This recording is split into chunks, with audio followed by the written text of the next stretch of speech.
Hello बच्चों, और question is here, if a nucleotide lacking a hydroxyl group at third end is added to a PCR, what would be the outcome. देखिए, जब भी हम बात करें रेप्लिकेशंस की, जब भी हम बात करें तो रेप्लिकेशंस के अंदर हम क्या देखते हैं, डीएनए से डीएनए बनता है।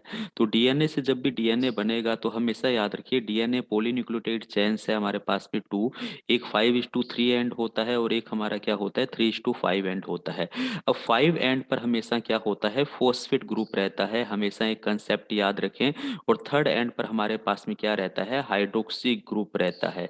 और ये कंसेप्ट बिल्कुल याद रखें, जब भी पोलीमराइजेशन होगा, यानी कि जब भी इसका रेप्लिकेशन होगा हमारे डीएनए का, तो हमारे पास में ये जो हमारे पास में 5:3 एंड है, तो इस एंड पर हमारी क्या होगी, इस एंड पे हमारी कंटिन्यूस सिंथेसिस होगी, और कंटिन्यूस सिंथेसिस 5:3 एंड पे होगी। और जो नया जो हमारा डीएनए मॉलिक्यूल, जो न्यूक्लियोटाइड, नया न्यूक्लियोटाइड जो ऐड होता है, जब भी न्यू न्यूक्लियोटाइड जो ऐड होगा वो हमेशा याद रखना थर्ड एंड पर होता है।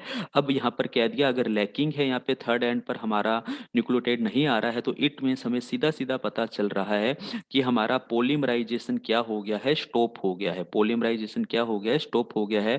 जो न्यूक्लियोटाइड आते हैं न्यू फॉर्मेशंस के लिए, वो हमेशा अटैच थर्ड एंड पर होते हैं। और यहाँ पे क्लियर लिखा है, लैकिंग ऑफ हाइड्रोक्सी ग्रुप, एक थर्ड एंड पर हमारे पास में हाइड्रोक्सी ग्रुप नहीं है, तो न्यूक्लियोटाइड आकर जुड़ नहीं पाएगा, तो पोलीमराइजेशन हो नहीं रहा है। तो यहाँ पे हम देखते हैं कि करके हमारे statement, no additional nucleotide would be added to a growing strand containing that nucleotide. Yes, जो हमारा डेवलपिंग स्टैंड है उस पर न्यूक्लियोटाइड आकर नहीं जुड़ पाएगा, यानी कि पॉलीमराइजेशन रुक जाएगा, यानी कि पहले ही ऑप्शन हमें यहाँ पे सही लगता है। नेक्स्ट हम बात करते हैं, strand elongation would proceed as normal. नहीं, बिल्कुल इलोंगेशन तो रुक जाएगा, क्योंकि हाइड्रोक्सी ग्रुप का लैक हो गया है। Nucleotide would only be added at the 5 end, नहीं 5 एंड पर नहीं जुड़ते हैं ये, केवल और केवल थर्ड एंड पर जुड़ते हैं, तो ये भी स्टेटमेंट गलत है। Thermus aquaticus DNA polymerase would be denatured. नहीं, थर्मस एक्विटस तो वैसे ही डीनेचर्ड नहीं होता है, ये 80 डिग्री से 100 डिग्री सेंटीग्रेड टेम्परेचर पर भी क्या होता है, हमारा सर्वाइव करता है, तो ये भी स्टेटमेंट गलत हो गया।